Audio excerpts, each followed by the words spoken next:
Welcome to Season 9 of Mystic Skeptic Radio, Raiders of the Unknown. We start with an interesting topic. Our guest is Michelle Cameron, author of 5 books, and 2 of them deal with Jewish history. Welcome, Ms. Cameron.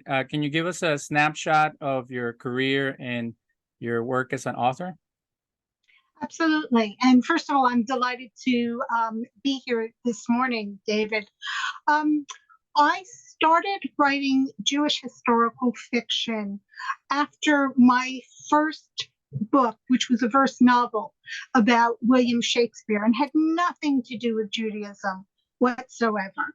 But after that, I discovered that my rabbi ancestor from the 1200s was in fact my rabbi ancestor. My mother had always said we could trace our roots back to the Middle Ages, but you know, mothers say things like that and you don't necessarily believe them. But it was when I was looking at a genealogy of my family that one of my cousins had produced, I discovered that this was in fact correct. And so Mayor Rothenberg was my ancestor, and he had a fascinating story. And as I was learning about him, I said, this really needs to be and so I wrote one, and The Fruit of Our Hands was published in 2009 by Simon & Schuster's Pocket Books. Following that, I wrote actually the novel that has just come out, which is Babylon, this one. Because it was a recession year, I got a lot of rave rejections for it. People were telling me things like, if times were different, I would publish this in a heartbeat. But since times were not different, and my agent sort of exhausted what she could do for the novel, I ended up putting it on the shelf and moving on to my next novel, which was Beyond the Ghetto Gates, which tells the story of a young General Napoleon who is making his way through Italy, and just having discovered that the Jews were locked behind ghetto gates from sundown to sunup each day, decided, you know, being inspired by the ideas of the Enlightenment period and the French Revolution, decided to demolish those gates. And so this novel, Beyond the Ghetto Gates, really talks about how those actions affected both the Jews and the Catholics of Ancona, Italy. So now we come to Babylon, which, again, as I said, I had written and started submitting over a decade ago.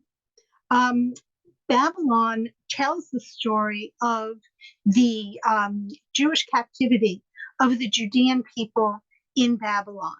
And it is a multi-generational story. It starts with 15-year-old Sarah, who is part of the exile. And it ends with her granddaughter Chava, who gets to return to Jerusalem and to the farm that Sarah was expelled from.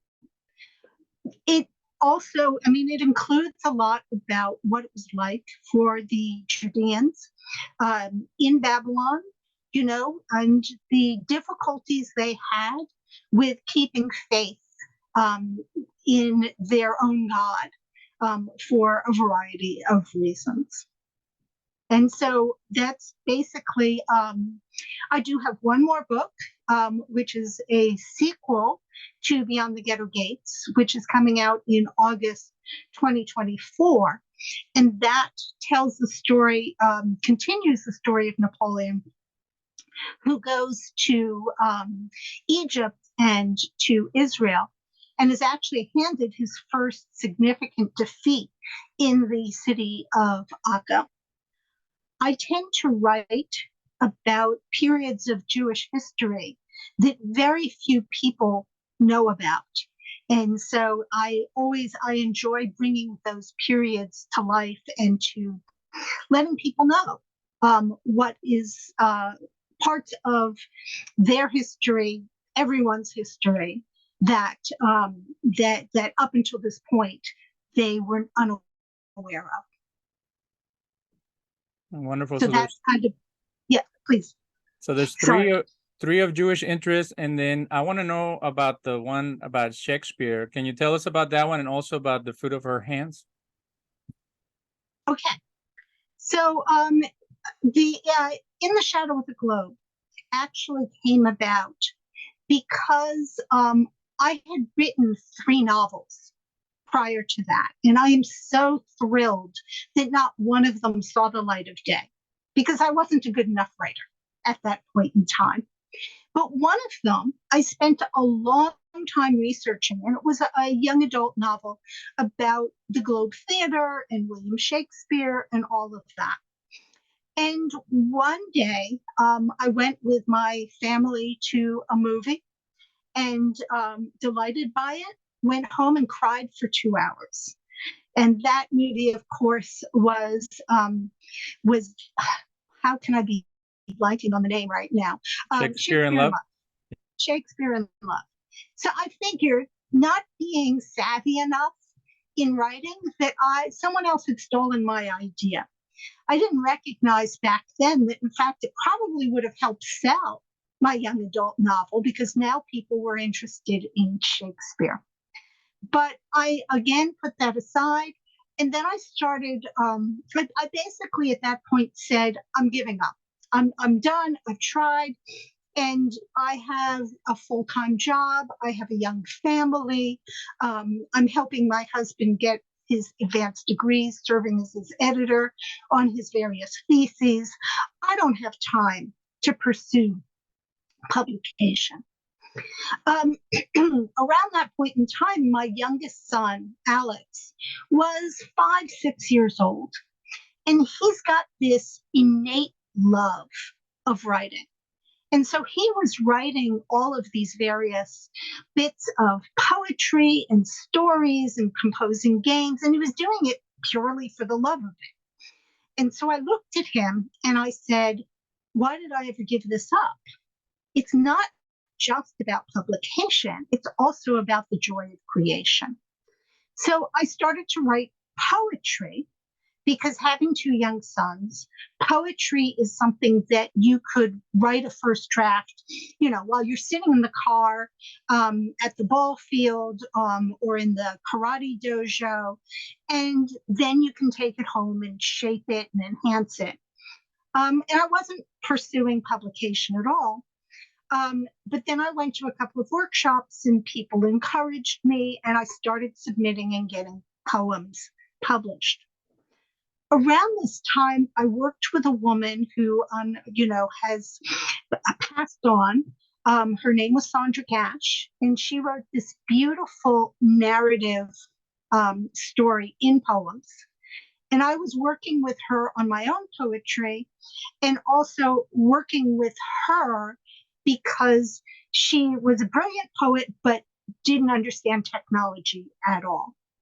And so I was literally sitting by her side as she was refining her poetry, putting a word in, taking a word out, learned so much just by working with her.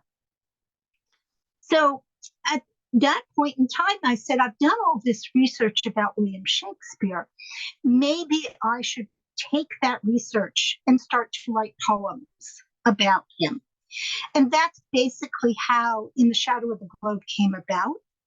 I was fortunate that I found a publisher of a very small literary press that then took it and said, okay, we've got all these great poems, but now we need to create a narrative arc. We need to tell a story.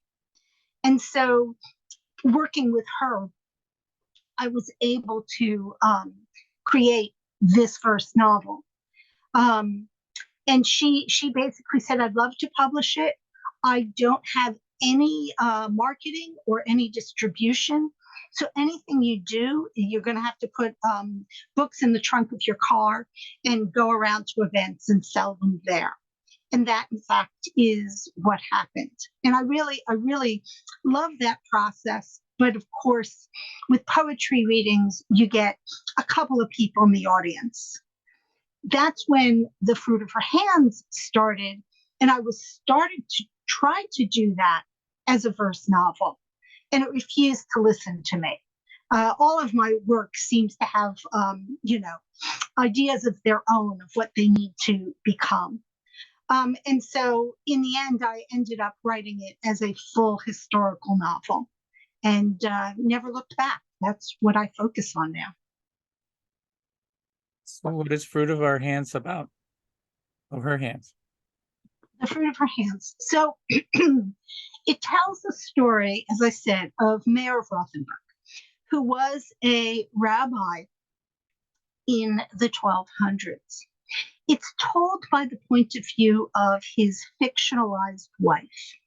And the reason that she's fictionalized is because in the Middle Ages, unless you were a queen or a woman of some note, the history books, the lists of people never included women.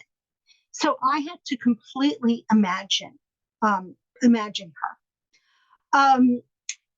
What happened with Meir is that he was a rabbi. He was learning to be a rabbi, first of all, and going to various yeshivot, seminaries throughout Europe, which is what rabbis did at that point in time. While he was in Paris, there was this major incident that the Pope said, the Jews have this book called the Talmud, and it's really, really bad for Catholics. And so the King of France basically decided at that point that he was going to gather up every single volume of Talmud that he could find in the Jewish population in Paris. And he piled them on some 24 cartloads, brought them to the market square and burned them. Meir was witness to this, and he wrote an elegy about it, a very beautiful, poem of mourning. After that, he and his family went to Rothenburg Altaber, which is a beautiful little medieval city, still medieval city in Germany.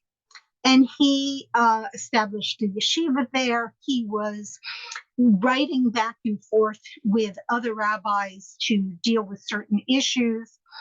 And, toward the end of his life, there are other things that happen in the book, obviously. But toward the end of his life, he was told by King Rudolph that the Jews could not leave their places of residence. I'm sorry. I don't know why I suddenly have a frog in my throat, but I do. So he basically decided to disobey, and he and his community left and were heading toward Israel to settle when he was captured and jailed. And basically, the king tried to ransom him for a large sum of money, and his community was willing to do it. But he basically said, no, if you do this with me, this is all that is going to happen to Jews. Every time someone wants a little bit more money, they'll capture a prominent Jew, jail them, and ransom them. So he refused, and he ended his life in jail. The book is also about the rise of anti-Semitism in the Middle Ages. It's the origin, for example, of what was called the Jew hat, which is this ugly peaked yellow thing, and the origin of the Jewish armband, which of course Hitler used many, many decades later to great effect. Unfortunate great effect.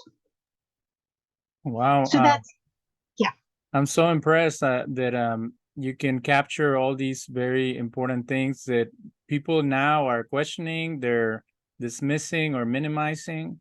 And Jewish history is so important. you know how for the African American community they say Black history is all the time. It's not just 1 month.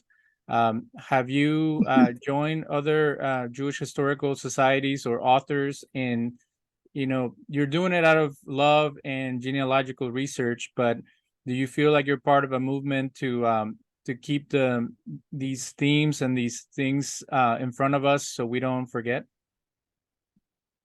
Um, I would say it's not an organized movement, although certainly the Jewish Book Council in New York um, gathers Jewish authors together and promotes their work. But of course, I have had a lot of conversations with other Jewish authors. One of the things that I don't do, that a lot of Jewish authors do, is I don't write books about the Holocaust, which is something that, there are a lot of Holocaust books out there. I don't do it, and it's very important, I think, to keep them out there.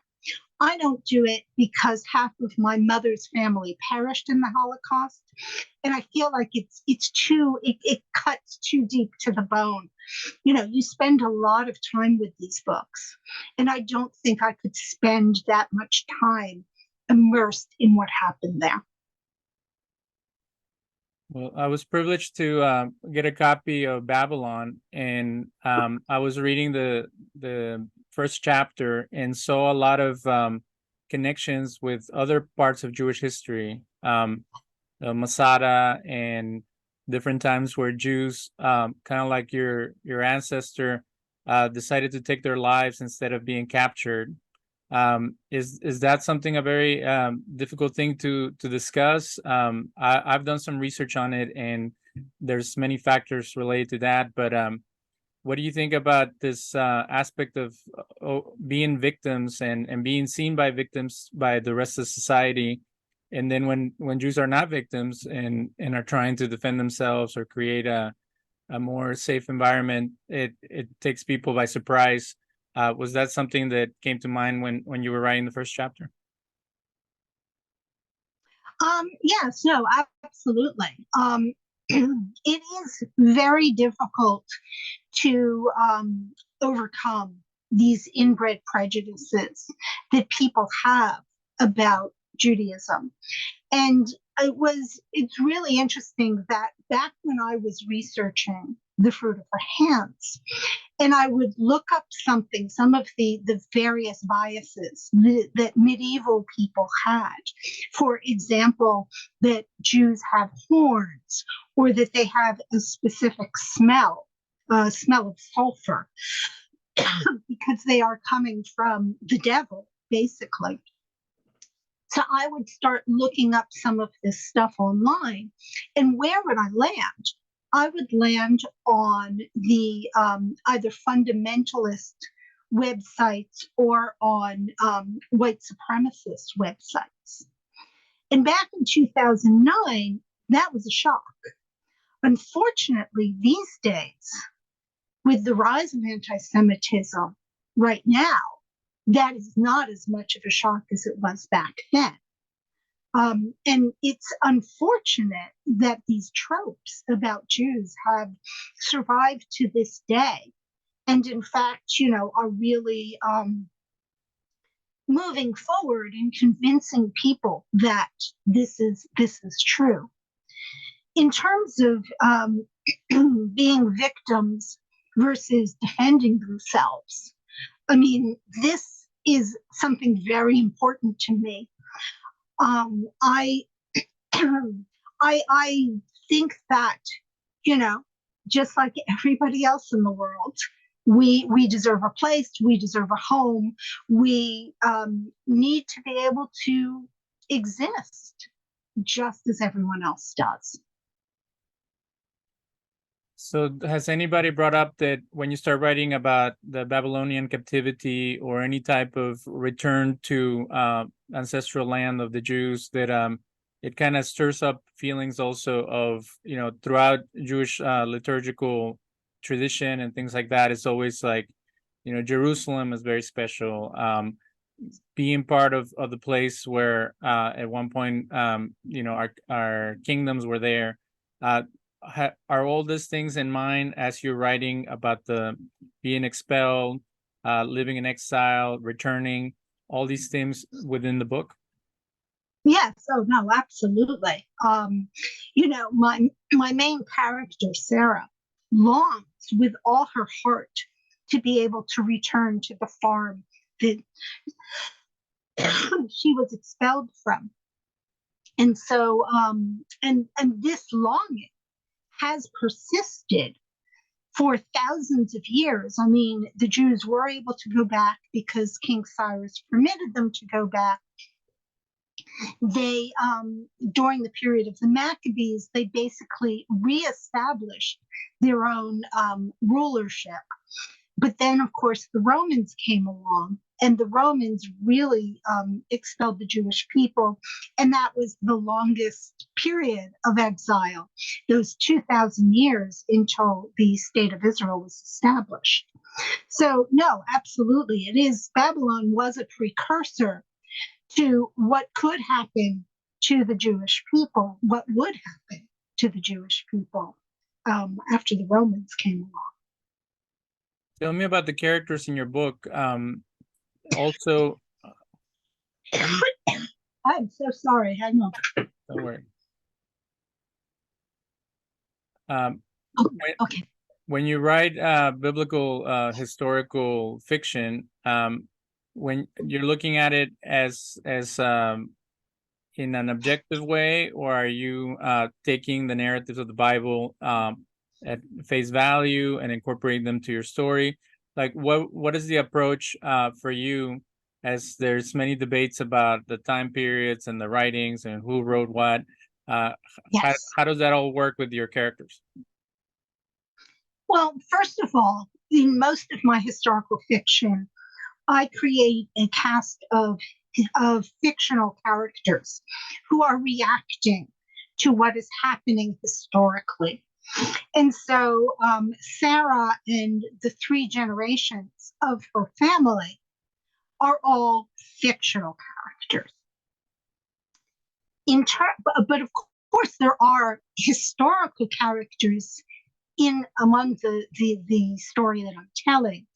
Obviously, Nebuchadnezzar is a historical character. His children are historical characters.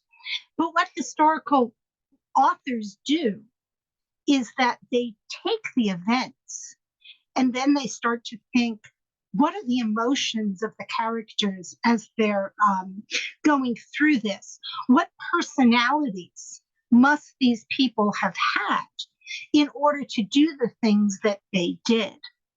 And so I think that's reflected in the book.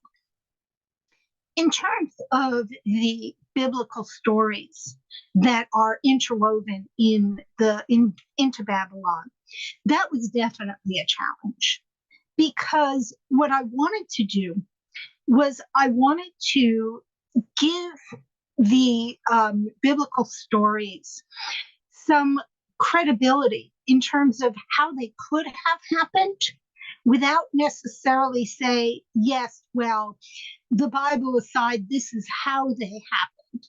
So a really good example of this is the story of the hand that wrote on the wall when in the book of Daniel, where Daniel comes in. The Babylonians are about to face the Persians, Cyrus's army, the next day. And the current king throws a big banquet in order to sort of say, no, everything's fine, everything's all right. The biblical story has then a hand writing on the wall, basically saying that you are you're doomed. This is the end of you. So what I did was I had one of my characters see Daniel and one of his friends. And his friend is cloaked in a black cape and cowl. So that very possibly this mystic hand could have belonged to this character, but I never say that it did. So this way, I'm sort of catering to both the reader who believes completely in the Bible and the reader who absolutely does not. And I'm trying to suggest it could have happened either way. Another example is the story of Daniel in the lion's den, where what I do is I give that story to, again, one of Sarah's daughters, who is in the process of dying. But she keeps dreaming of this vision and summons Daniel to come and tells him what is going to happen. I never say it does happen, but I give the vision of what could happen in Daniel's in the lion's den. So it was a lot of trying to thread the needle between the biblical stories and, again, giving them some sort of credibility for the 21st century secular reader. I appreciate that because people want to make it all or nothing, or they want to make it super literal or super almost like analogous, or make it into a metaphor or something like that, and they don't give the reader, or even in movies, they don't give us the respect that we can make our own decisions, or that we can figure out on our own, and get whatever we need from it. And then what has been I read the reviews that are in your book of very successful authors and people who have had a chance to check out Babylon. Tell us the overall response that you have received. It has been fantastic. I am so thrilled with not just my fellow authors who have been, wonderful, but also one of the things that I did is I reached out to a number of people to read early on, since the book just came out yesterday, was launched yesterday. But I have received truly wonderful responses from readers.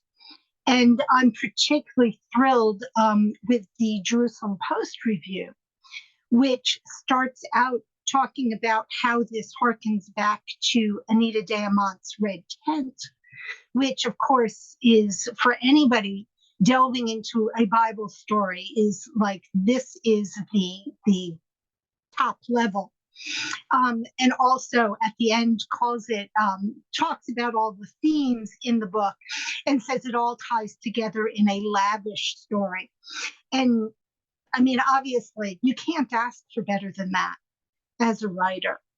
And I particularly appreciate the Jerusalem Post review because, in fact, I started my publishing things when I was living over in Israel.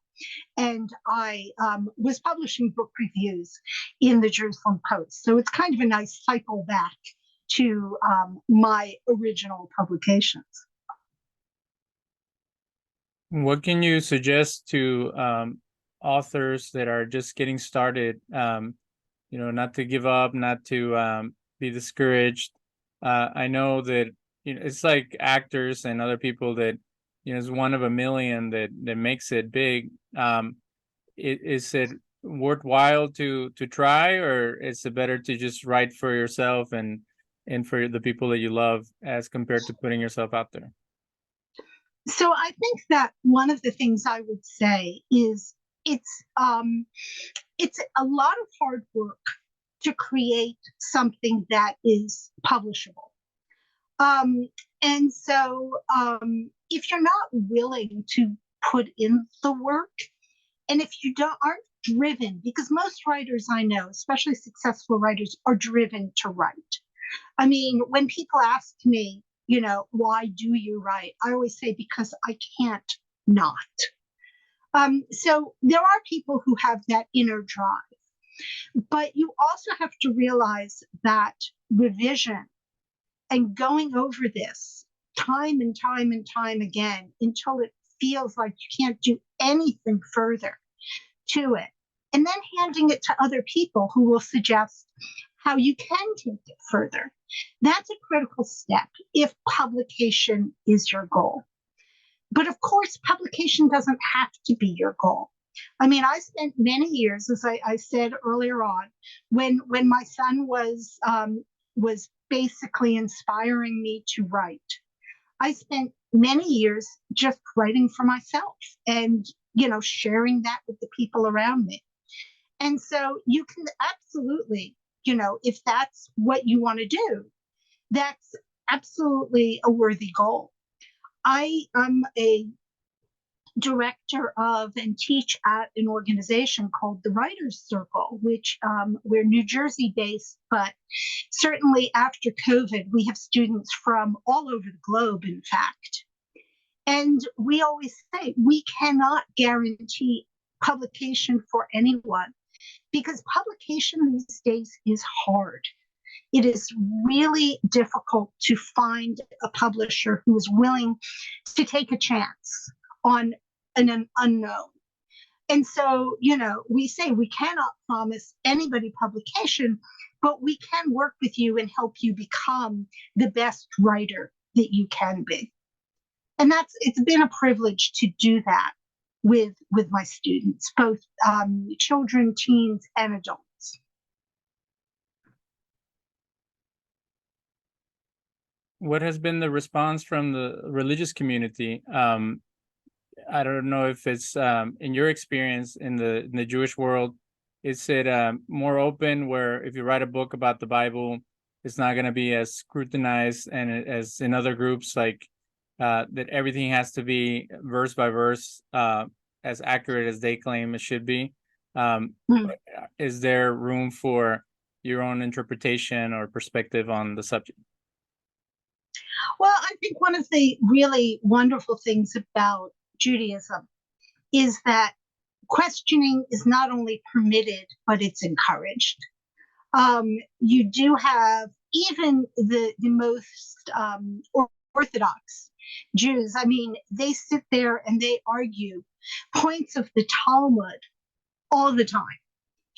What is my interpretation versus what is your interpretation?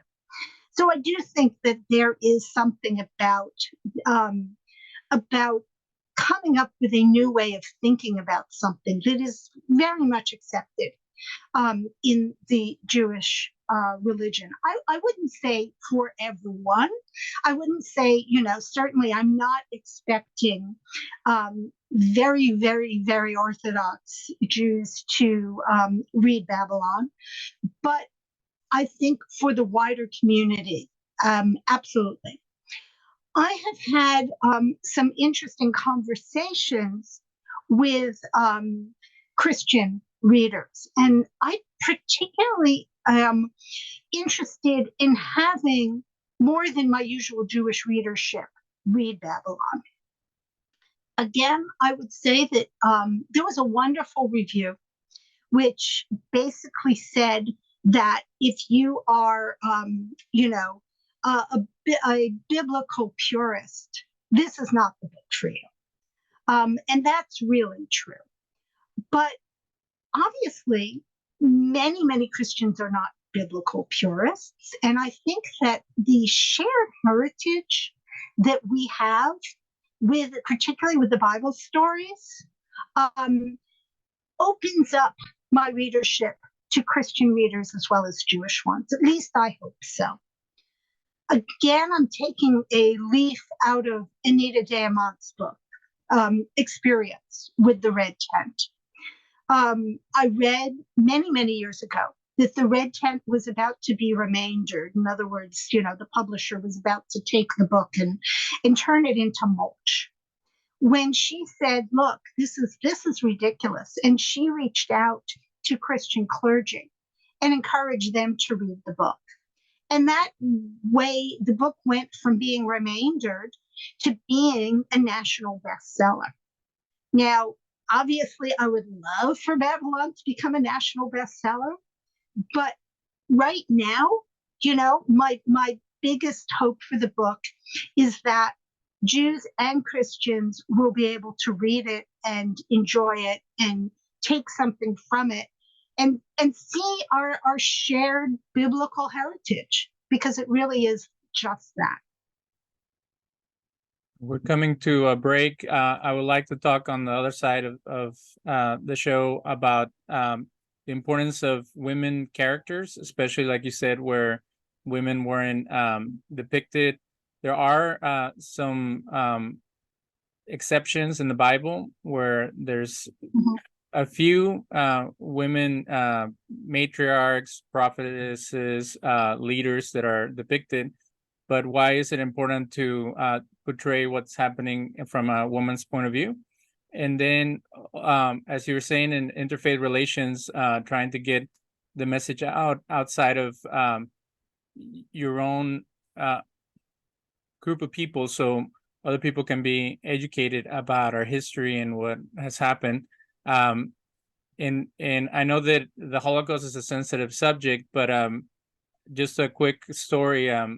A friend of mine who's a Jewish chaplain, she was saying that she had a bunch of seminarians come to her hospital, and she asked them, "Have you ever heard of the Holocaust?" And a bunch of them hadn't. And it almost sounds like propaganda on the other side. Like, is it possible that it's not being taught to new clergy and people coming up? And I talked to a friend who's a Christian, and he said, "Well, it's kind of like when I lived in a Vietnamese neighborhood. I didn't know anything about Vietnamese people until I met them. So out of sight, out of mind." And I was like, something as horrendous as the Holocaust, how can you be so flippant that it's not something that it didn't affect you? It has nothing to do with you. You're in a different country, and that it's easy to say, well, why even look into it? So we'll discuss that in the other side of the break. But again, we're very privileged to have you on the show. Okay, sounds good. We're back at Mystic Skeptic Radio's Raiders of the Unknown, and with our guest author Michelle Cameron. So we were talking about how for some people, any type of history, but the subject we're discussing is Jewish history and Jewish history fictionalized. They'll say, well, if it doesn't affect me, why learn about it? And do you feel that it's important? I was just reading something where they're saying that there's certain books that kids have to read before they graduate, and one of them is Night by what's the name of Holocaust survivor? Elie Wiesel. Elie Wiesel. Elie Wiesel. And then another one was I don't know if it was Their Eyes Were Watching God or something related to African American history. So it opens them up to the experience of other people. But when you're talking about medieval history, biblical history, even the life of Napoleon and how he was, as helpful to the Jews as someone could be back then, what would be a way to introduce this type of history to modern audiences and children and young adults? Yeah, no, obviously, my approach has been through historical fiction. By making these stories real to people, but also giving them that kind of universal feel that it's not just about the Jewish people. This could happen to anyone. I myself love history of all kinds, and I'm always open to learning about the struggles of other cultures and what has happened to them, because I think there are definitely connections. You were speaking earlier about, the Black history, and obviously Black history, especially when you talk about slavery in America. I mean, you look at the songs that the slaves sang, Go Down Moses. It's clearly taken from the Bible. And it's clearly, they felt their own captivity, something that had been experienced by other people. So I think that is something that there's something universal whenever you have a people undergoing this kind of stress, this kind of difficulty. And I think, therefore, it's important for the people to learn about it. Historical fiction is one route. Movies, clearly, there's any number of ways to learn about the history of other people.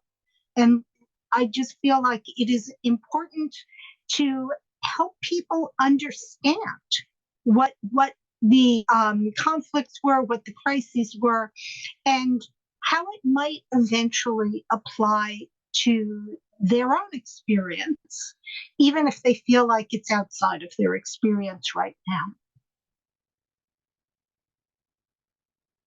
And having lived in Israel, is there any emphasis on learning Middle Eastern history? Because I remember reading that one of the socialist politicians was saying that people should be more familiar with Arabic, more familiar with what's going on in that side of the world, to make them more, it's not that you want to be less Western, but you want to also kind of take in consideration what's going on that side of the world.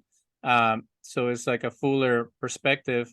Have you thought about writing about the experience of Jews in the South, or during like the time of the cowboys? Or I read a couple of things about George Washington, love for the Jewish community and different founding fathers. Is that of interest in your research? So yeah, so my fiction definitely is very wide ranging in terms of the places I go and the people I write about.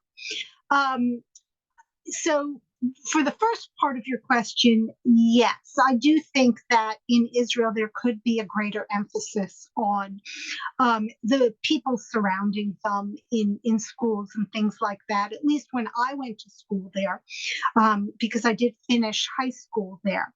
I will also say, however, in defense of my own schools, you had a bunch of English speakers who had a lot to learn just in terms of the Israeli side of life, and that's really where they focused. In terms of writing about other experiences that the Jews had, it's interesting again that you talk about the Muslim, because in Napoleon's Mirage, which is the book that's going to come out in August 2024, I actually created an Egyptian Muslim character. And I did that specifically to give that other side, the other perspective. But I'm really fortunate that in my research, I came across El Jazar's basic chronicle of the French occupation of Egypt. And so I was able to use his own words and his own perspectives and give that more balanced picture in that novel. In terms of other places that I may go in the future, certainly it's something that I think about a lot. The book that I'm writing on right now actually is not quite a continuation of Babylon, because it's several hundred years later, but I'm actually writing the true story of the Maccabean revolt. And it's not the Hanukkah story we tell ourselves during the holiday. It's much, much more complex than that. And so that's my current project. I have thought about writing about the Jews in early America, and that may be a project for the future as well. In terms of Jews south, I actually have a connection to that, in that one of my husband's ancestors, relatives, actually was the treasurer for the Confederate Army. So who knows? That may be another route I take. Well, before we discuss the role of women in the Bible and in your books, tell me about your experience researching biblical times. And I'm sure that I know that the Babylonian captivity was, you know how some people say that the closer you get to the beginning of the Bible, the more mythical and the more kind of loose with facts, but the more you get to where you can actually corroborate some of the stories, like from the Babylonian side or other kingdoms, then it becomes more easier to fathom. With the Maccabean revolt, there's so much information out there, and I tried to watch a documentary of it, and I couldn't make heads or tails because there was too much information. What was it like to research? How did people even live at the time of that last kingdom before they got taken over by the Babylonians, and be able to depict it as accurate as possible? So it is interesting that the further back in time you go, at least I feel that you have a little more leeway in how you tell the story. With my Napoleonic books, there are a lot of Napoleonic experts who would be more than willing to tell me where I got the facts wrong. In terms of Babylon, aside from biblical purists who we talked about earlier, people simply don't know. Now, it doesn't mean that I didn't do my research. And there were a lot of things that I put into the novel that were archaeologically based or, came out of history books. One of my favorite examples is the bricks that they used to build the city. And there were two types of bricks. One was fired in a kiln, and those were stable. But poor people didn't have access to that, and so they would set out mud to create the bricks to dry in the sun. And in a rainstorm, those would start to weep. So it's little facts like that that help you build the world that you've got. Certainly things like the role of barley, which was critical for the farmers. The Ishtar Gate, where horses could ride on top of it and turn around. All of these kinds of facts get used again to help build the world. But you're right, the Bible at the beginning is far more mystic. And one of the things that I got to do in Babylon is that what happened in Babylon is that it was very difficult to keep faith. Peoples believe that if you were conquered, if you were vanquished, it meant that the conqueror's gods were stronger than your own. So when the Babylonian exile happened, the Judeans had to find different ways. They no longer had a temple. They could no longer sacrifice to God. So they had to find different ways to sustain themselves and to keep believing in God. And one of the ways they did that, and I talk about this in the book, is they had scribes who would set down the stories that eventually made it into the Bible. And so I show Uri, who is one of the scribes, who is actually wrestling with the fact that there are two origin stories, if you were, of creation, and how he dealt with that. Or he argues with his wife, who's actually a Babylonian woman, where she says, well, you keep telling the story of Noah, but in fact, that was a Babylonian story. You just put different names on top of it. So that was, part of the research as well. Um, there are certainly, I forget how many stories of a flood there are out with different peoples. So, the story of Noah could very conceivably have come from listening to the story of Babylon. So research is critical to write a book like this one. There are fewer sources, although today I'm noticing how many more archaeological discoveries are being made. In fact, there was a story in the Jerusalem Post and in Smithsonian, I think, about how archaeology building in Jerusalem that apparently was burned down during the Babylonian attack and what they found with that. So you sort of lean on as much of that as you possibly can. So as I mentioned before, there was women who were part of the origin story, part of the creation of the Jewish people, like Sarah's Abraham's wife, and then the other matriarchs, the wives of the different heroes of the Bible. And then you get a prophetess, a judge, somebody here and there that, or the queen, the wife of David, the many wives of Solomon, and that's about it. Or the life of Ruth and the life of Esther seem to be, you know, almost coming out of left field because it's a very patriarchal society. Um, how do you see that as the way that people did it back then, and what is the new twist on bringing female characters to the forefront in your books?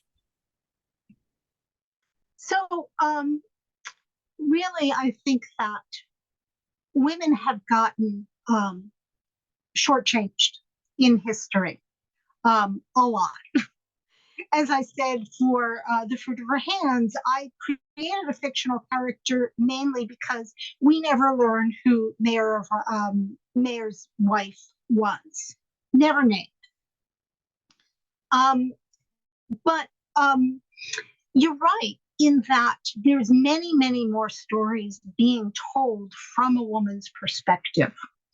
And I do think that that's important to give these women voice, to even if they are fictionalized, as mine generally are, to give them the opportunity to sort of give their perspective on the historical events that are happening. So that's really how I approach many of my stories. I do tend to write not The Fruit of Her Hands. That was a first person. It was totally told by Mayer's fictional wife.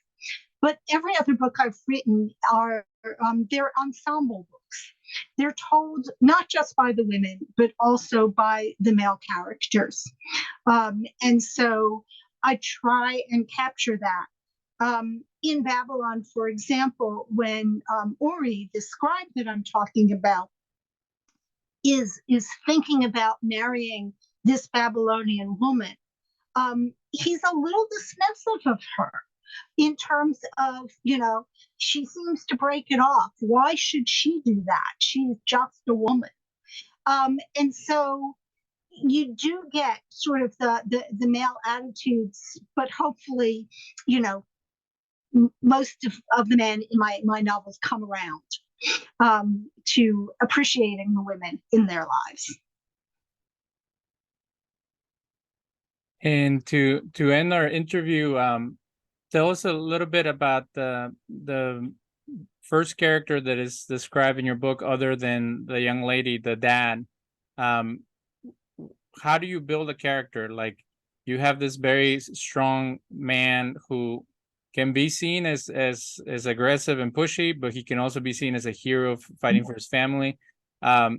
Where did this come from? Like, do you know someone like that, or is it someone that you create from thin air? Sarah's father, I think, was created more from thin air. I mean, when I teach writing, I talk about what's called the 4 C's. that you have to know enough about a character to know how they would react, in what choices they would make when faced with a conflict, and then what the consequences of those choices would be. And so, when faced with, the very real possibility that a soldier was going to break into his house any moment and threaten his family, he made the decision to take action. I won't say what that action is. I would love your readers to discover that. So you do need to think through who your characters are. Now, there are definitely characters where I draw from real life. And I would say that certainly I'm going to go back to The Fruit of Her Hands. The mother-in-law was based on my mother-in-law, who at that point was still alive. And I'm very grateful that she couldn't see herself in the character, but everybody else could. So that kind of worked out. But yeah, no, definitely. You as writers, I think you both draw from life, but then you have to embody the character, understand them, understand how they think, how they'd react, what their emotional state would be. Well, we want to thank our author, Michelle Cameron, for being with us. We are very excited to start off our season with such a powerful set of books and a new is an exclusive look at Babylon. Ms. Cameron, can you tell us how can people get a hold of your book? How can they stay in touch? And are you doing any tours or any media releases at this time as your books are coming out? Okay. So first of all of this information is on my website, which is www.michelle-cameron.com. And there you can find my author Facebook page, my Instagram, my Twitter, although I'm not on Twitter that often. There is on that website, there is my events page, which lists the various events that I'm going to attend. I'm doing some specifically local in-person events, both with book fairs as well as both some synagogues and some interfaith meetings, which I'm particularly excited about. I am also available for any, book clubs that are more distant, book clubs, synagogues, again, faith groups, churches. If you're outside of the New Jersey area, but you'd like me to come on, I would be delighted to get on a Zoom. Beyond the Ghetto Gates came out in April 2020, and everything I did was on Zoom. So I'm very comfortable doing that. And so people can get a hold of me by going onto the contact page on my website and reaching out, and I would be delighted to talk further. Wonderful. And you can catch the full, as it was live because it was on this morning, but the full interview with video of Ms. Cameron on our YouTube page is going to be on the Raiders of the Unknown. And we have multiple things, find the one that has a lion eating a snake. It's a sculpture from an archaeological site. And we had to change the name of our show because people were grabbing the same name and making new podcasts. So we are excited to keep going on Radio Free Nashville and to have other authors and scholars this season. So again, Ms. Cameron, thank you for being with us, and we will stay in touch. And hopefully when the second Napoleon book comes out, you can come and tell us about it. Okay, thank you so much, David. It was a pleasure. Appreciate it.